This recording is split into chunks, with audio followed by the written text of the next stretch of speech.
Welcome to another edition of ATL Prime Sports. I'm JJ Jurjevich. Joining me this evening is the one, the only Wayne Ridenauer in beautiful Memphis, Tennessee. You can find us all at ATL Prime Sports on Facebook, Twitter, Instagram, and YouTube, and of course, Apple and Spotify as well. Give us a like, give us a subscribe, and give us one of those reviews on Apple or Spotify. At JJ Get You One for my personal Twitter, at RWY Jr. for our fabulous producer Wayne, and at Corder Todd for TC Todd Corder, who is unfortunately not with us this evening. Wayne, how you doing, man?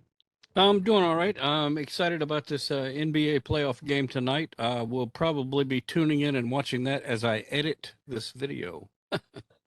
Absolutely. Game three, a big one tonight. Who takes command of the series? I'm doing great, but I'm not doing as good as the Live Golf Invitational. They were able to lure away two more huge names in Bryson DeChambeau and Patrick Reed, both major champions.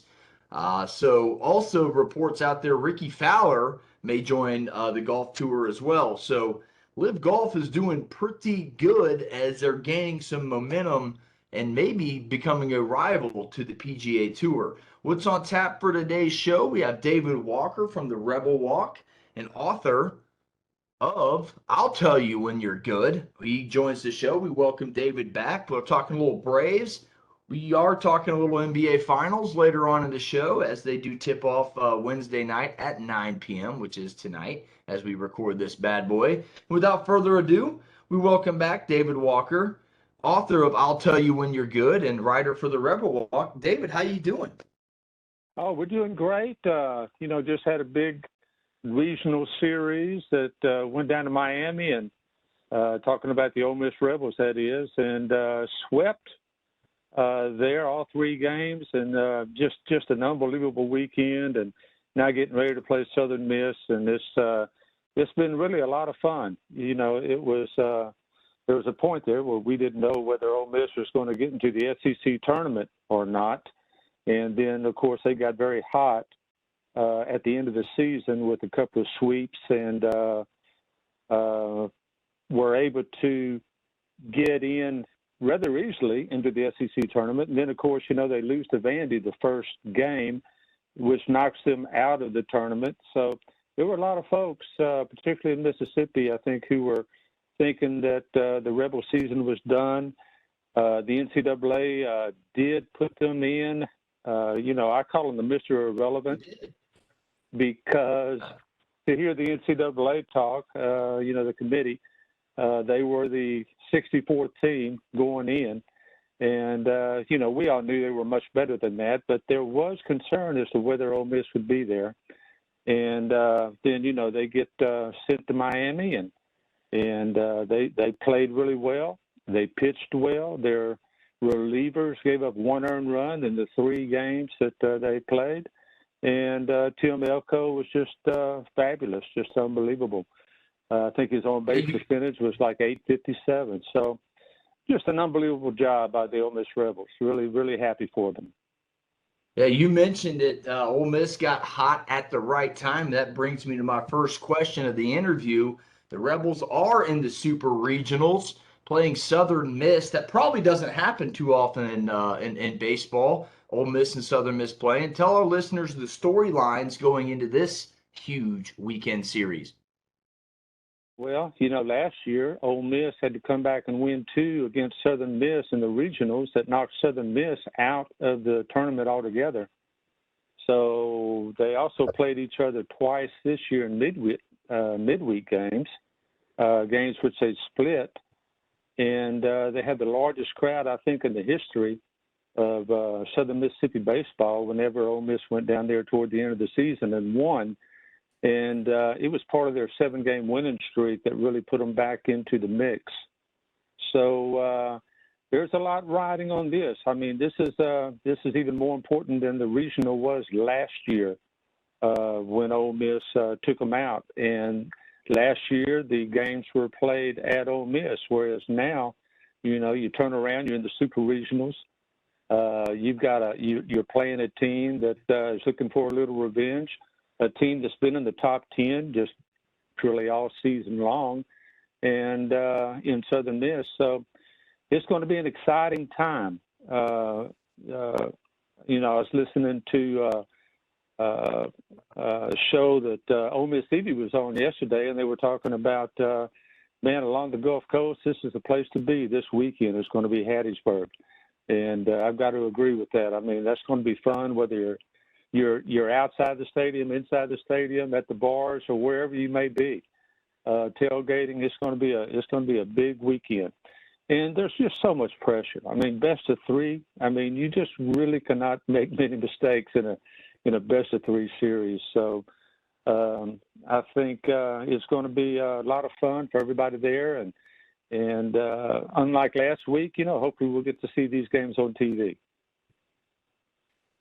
Yeah, scoring was up almost 2 runs per game in this year's regionals, 14.21 runs per game this year versus 12.84 runs per game last year.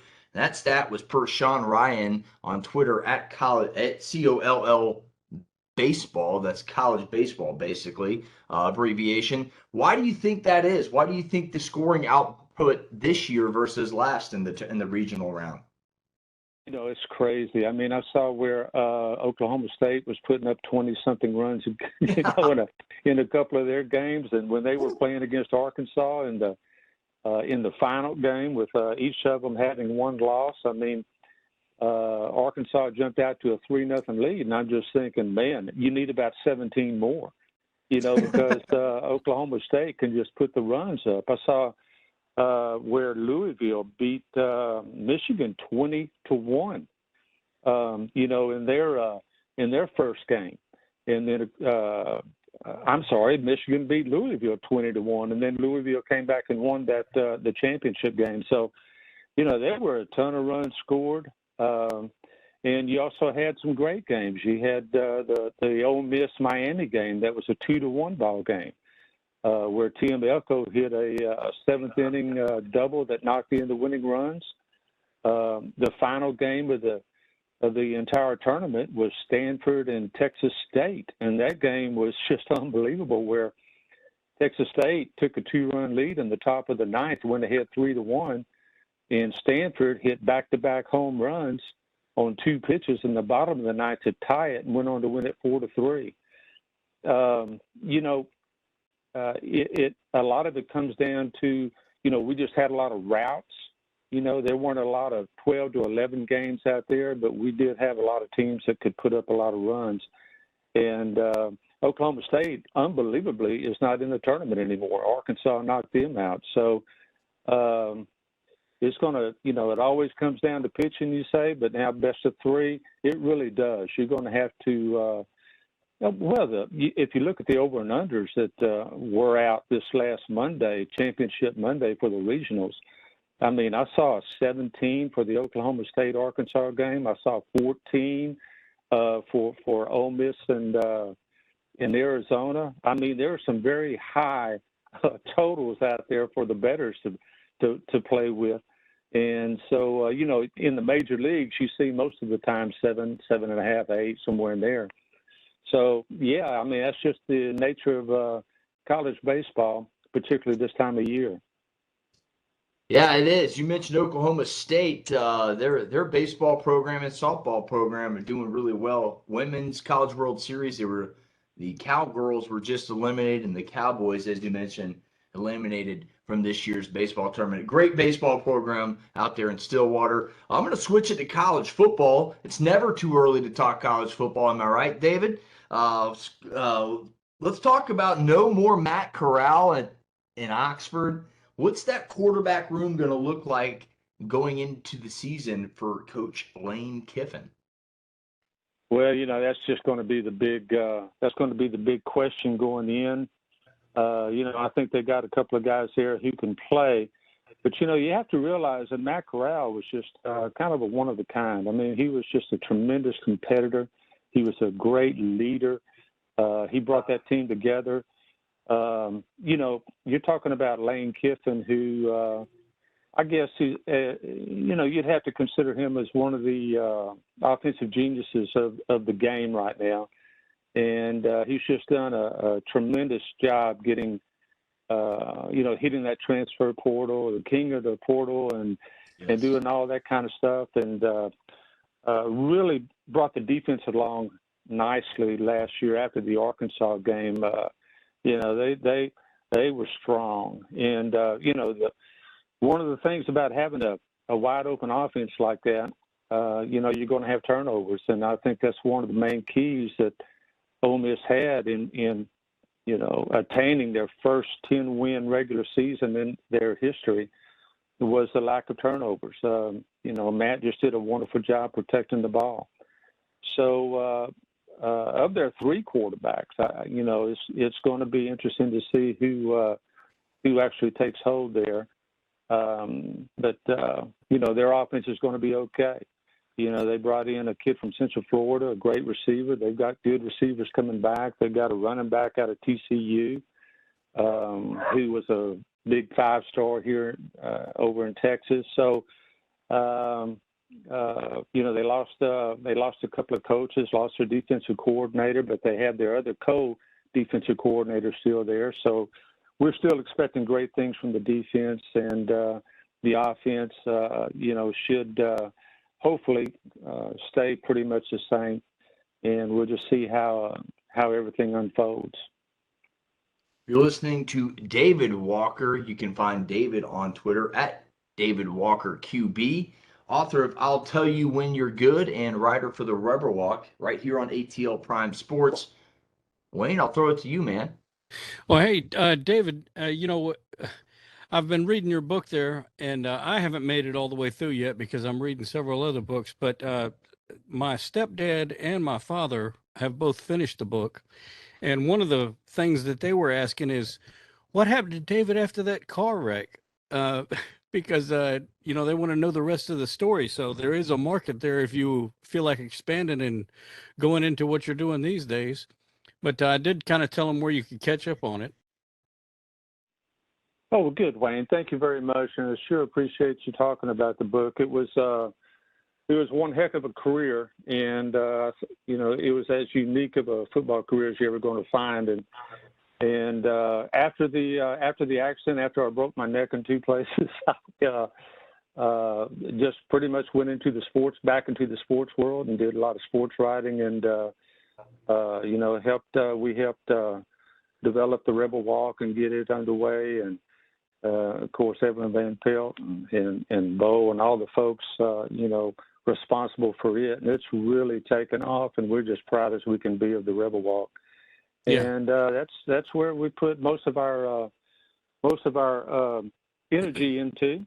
And, of course, the book has done well, and I sure appreciate you promoting it as you have. And it's, as I say, it's just an unbelievable story. I was thinking just today that 50 years ago, freshmen were first allowed to play in the NCAA in football. Yeah. And that would have been 1972. So we're about to, hit the 50th anniversary of freshman playing. And along with that, for instance, at A&M where I played, it would be the first time that black freshmen had ever played at Texas A&M. And I think you can go across the former Southwest Conference and the SEC.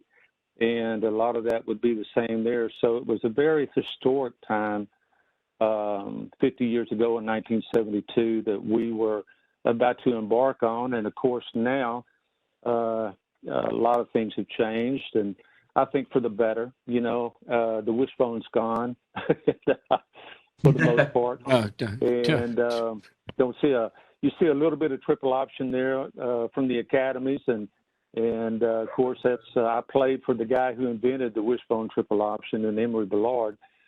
So just a lot of history in that book, and a lot of things that were important, things that were changing.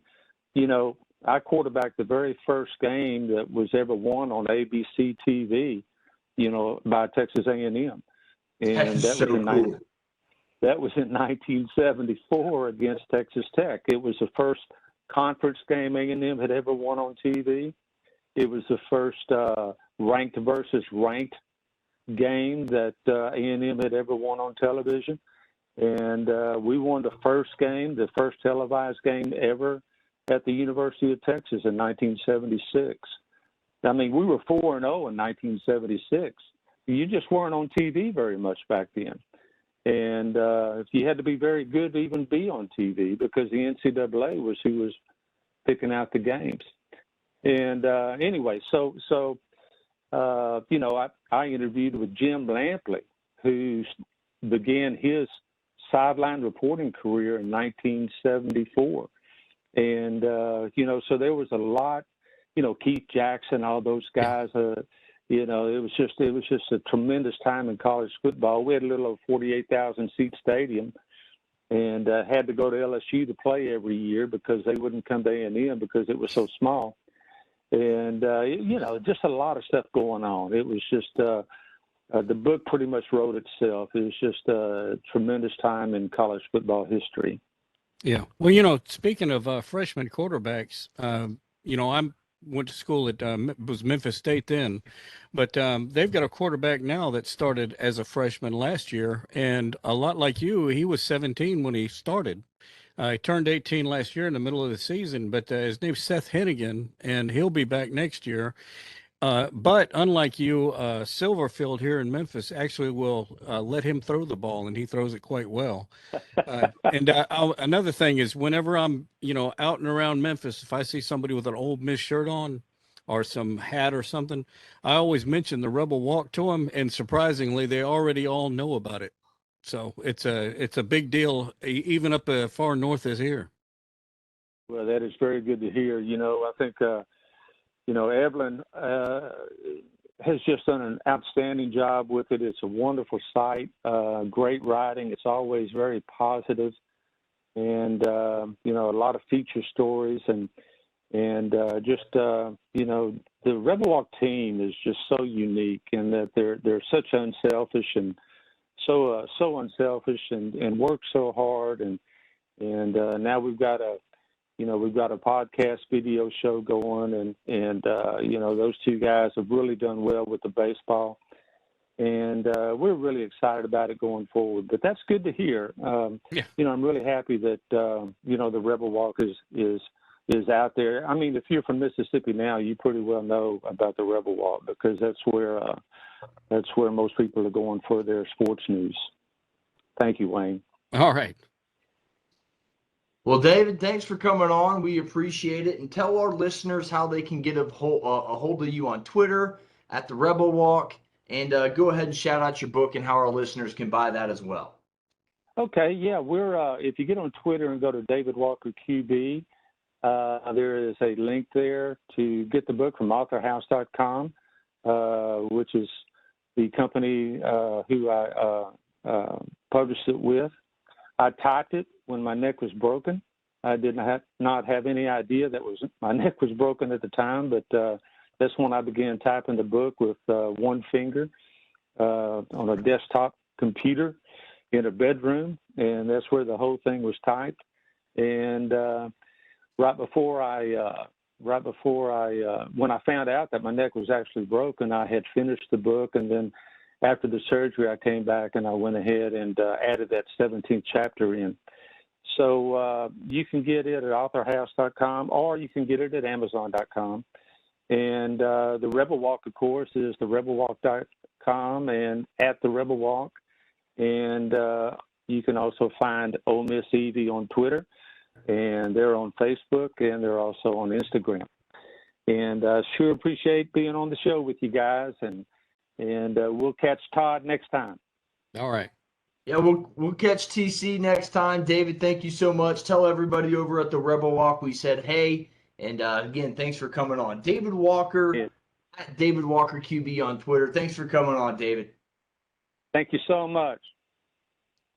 We'll continue on. We'll go to our second topic of the evening. The Braves went 2 games above 500. Whew. Seems like it took forever last year. It did take forever. Here we are, 2 games above 500 for the first time this season. Can they keep this up? Braves are on a 6-game winning streak going into Wednesday night's game as they play against the A's right now. They're 7-3 in their last 10 meetings. Kyle Wright looked Wright. Man, did he look good Tuesday night. Started out giving up 3 straight singles. Little shaky at first. Looked like it was going south. Looked like, oh gosh, I pulled my hair back, put my hat back on. I said, it's going to be a long night. No, sir. Not the new Kyle Wright. He settled down. Instead, he went a career high 8 innings. 7 of those are 7 strikeouts in those 8 innings. No walks. No walks, Wayne. That's huge for a pitcher nowadays when the walk is such a key part of the game. Look, I got to shout out the bullpen as well. They had a 1.80 ERA during this 6-game winning streak. Shout out to all the other starters as well. A 2.53 ERA in this 6-game winning streak. Let's go down, talk about the other storylines of this 6-game winning streak. Michael Harris II, William Contreras. We mentioned it last week. They've been pleasant surprises. How does Brian Snitker get both these guys more ABs, more at-bats? Look, Contreras is batting .307, 7 home runs, 15 RBIs, and 75 ABs. He has started at catcher now 2 nights in a row. DH, when Rosario comes back, you got to figure a way to get this guy in the lineup more often, as well as Michael Harris. He can be that late inning guy. He comes in, makes great diving catches all over the place. He's contributed at the plate as well, 243, about average. Hadn't hit a home run yet. 3 ribbies and 37 at-bats. So Michael Harris II has really come in and contributed like a gold glove type of outfielder. Contreras, an amazing silver slugger type bat right now, arguably maybe even getting some all-star votes in just a few short at-bats games he's been in. So complete surprise by both of these players. Huge contributors in this 6-game win streak. Is Ronald Acuna. We all love to talk about Ronald. One of the most exciting players in baseball. Is he 100%? He feels he is. Through his interpreter Tuesday night after the win, in which he hit 2 home runs, by the way, I feel like I'm 100%. He had a 3 at-bat home run streak, Wayne. I think this guy's back to 100%. It's absolutely astonishing to watch this guy play. Have you seen Ronald Acuna play, and what do you think of him? Yeah, I don't get to see many Braves games. I don't even get to see many Texas games. But I get updates a lot from my mom because she keeps up with the Braves. And the one thing I can tell you about these upcoming games is you're going to have very little problem beating Oakland right now, because if it weren't for the Kansas City Royals, Oakland would be fighting it out for the bottom of the barrel with Cincinnati. But somehow Kansas City dropped the ball even more. So Atlanta should be fine going forward. Yeah, they should take advantage of the stretch they are in. Starting, I can't remember, it was a couple weeks back, but they basically played 29 straight games in which they had opponents with an under 500 record. And this was a couple weeks ago, so this stat isn't accurate now because I think Arizona's right around 500. A couple other teams I think have gotten to that 500 level. But at the time, it was pretty interesting, and they've done just that. They have taken advantage of the teams that have been put forth in front of it. 4-game sweep in Coors Field. It was the first sweep ever in Coors Field. 4-game sweep in Coors Field. This is the time of year you need to do that, because come August, all the teams are going to start playing a lot harder, and the wins are going to have to come through sure will. They're not going to be more or less handed to you. Yeah, you're right about that. I mean, this is right before the dog days of summer and before the pennant race really starts hitting the ground running. Wayne, any final thoughts on the Braves, or you want to say a Rangers quick comment or anything before we head to last topic of the night? The Guardians split a game with Texas split a game with the Guardians yesterday, but they're playing them again tonight. Game's still underway, so I have high hopes for it, but I'm not sure. Texas got to 500, and then after that they kind of dropped off. And if they're not careful, they're going to end up dropping back even more. And right now, one of the worst streaks going, Los Angeles is ahead of them. So the AL West is a strange place. I'll say that. Indeed, it is. As you mentioned, Angels fired their manager, Joe Madden, after a 12-game losing skid, who I thought they let go of too early. I think they should have let him climb out. But hey, that's a story for a different day. Yeah. Folks, if you like the content, please give us a thumbs up. Give us a like on Facebook, a retweet on Twitter, a heart on Instagram. Wherever you like us, wherever you listen, please give us a reaction. We'd really appreciate it. That is only if you like this content, though. Let's move in to our final topic of the evening, the NBA Finals, Game 3 tips off Yeah. Wednesday night, 9 p.m. In Boston's TD Garden. Series knotted at 1 apiece. Let's talk Game 3 storylines. Wayne, I'll tee this one off. Can Klay Thomas burst out of his shell that he's in? Game 1, 15 points, 6 of 14 shooting. Game 2, 11 points, 4 of 19 shooting. 10 of 33 overall. That's 30%. That's not going to cut it. It's not going to get your team to Game 7 victories or Game 6 victories and championship trophy banners and parades. It's not going to do it. When your team's been there 6 of 8 years and Klay's been a big contributor to that, he's got to step up. 30% shooting, which is like his third worst performance in the postseason in the first 2 games in his career, something like that. So it's atrocious for him. He's going to definitely have to step it up. Here's why. When shooting guards Thompson and Jordan Poole score 25 points or more, Wayne, Warriors are 8-0 this postseason. So that's why Klay's got to step it up. He's got to help out Curry, who's having an unbelievable finals. Seems like he's hitting everything. He had that 21-point, 6 or 8 minute stretch in the first game where he just was hitting everything, blindfolded, backwards. Didn't matter. He was hitting it. So you got to help Steph Curry out. They got to try and get Thompson and Poole involved early, move around, set high screens, get them open, get them wide open, easy jumpers, maybe even an easy lay-in. Get them involved early, maybe get them an assist opportunity, something to just get them involved early, and maybe that will spark something up because that's what the Warriors need. Flip it over to the other side. Boston's got to work on their turnover game. That has been the key to this finals thus far. When they have 15 or less turnovers, they're 13-2. When they have 16 plus turnovers, goose egg and 5. They had 19 turnovers in game 2, led right to that stat, 0-5, more than 16. So they lost that. That led to 33 Golden State points off turnovers. This is important. Why? Because Boston's best asset in this team, Wayne and listeners, we all know it's their half-court defense. Yeah. They're the best defensive team in the playoffs. During the regular season, they were one of the best teams. They slow you down, they make you shoot bad field goal percentage, and they win ugly games. They're not doing that.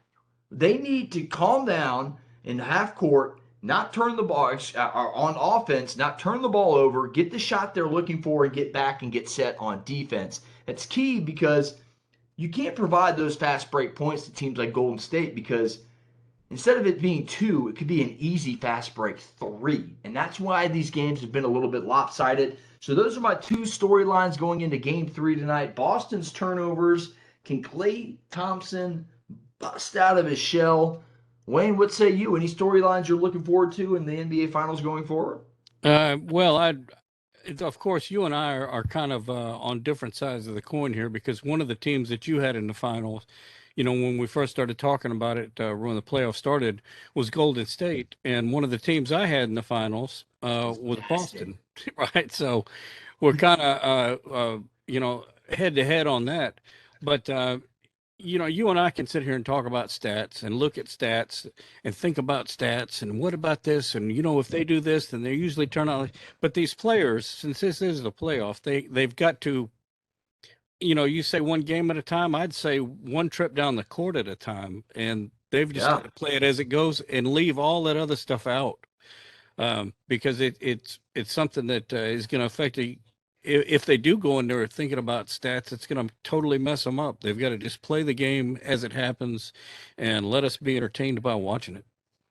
I agree. I think another issue, the NBA may need to look into this. Everybody's talked about the viewing being down and whatnot. I personally think it's because of the scheduling, Wayne. You look at it, they've had multiple days off in between. The series tipped off last week. We were talking about the finals on last week's show, and we're talking about game 3 in this week's show. Yeah. The finals need to be played at a much quicker pace, and I think that will help your viewings a little bit more. Wayne, any final thoughts on the NBA finals, real quick, before we get to our closing thoughts on the show? Well, just about viewership, maybe. I think they need to probably, even at the beginning of the season, try to align with a network or something that's going to promote, like a game of the week type thing or something. Because as it stands now, everybody just kind of jumps in, tries to find where their team is playing and watch it. But I'm not a marketing guy. I'm just a producer editor guy. Well, hey, that's a thought and a half right there. But no, it kind of holds true. You turn on, TNT's Thursday. ESPN has a Wednesday and a Friday game. It's kind of all over the place. Maybe if they get a little bit more unity between the networks, maybe that will help too. Final thought on the show tonight. I'll tee this one off. The Colorado Avalanche await the winner of the Eastern Conference Finals in the Stanley Cup Finals. The Rangers and Lightning are knotted up at 2 apiece. Game 5 is Thursday. Wayne, final thought on the show, buddy. Well, if you could talk about hockey, the Avalanche are really in a great position to, win out because they've got this rest time going on, and that's going to help anybody, especially this late in the season. And in a game like hockey, where it's among the more physical sports, you given some time to rest before your final series is great. So I think the scales are tipped towards Colorado on this one. Yeah, and like I said, I'm kind of leaning for the Avalanche. They haven't won a cup in a while. Folks, that wraps us up for Wayne in Memphis. I'm JJ here in East Atlanta. This has been ATL Prime Sports. Again, you can find us at ATL Prime Sports on Instagram, Twitter, Facebook, YouTube, Apple, Spotify. Just search ATL Prime Sports. YouTube coming shortly. That wraps it up, folks. Get you one. We'll see you next week.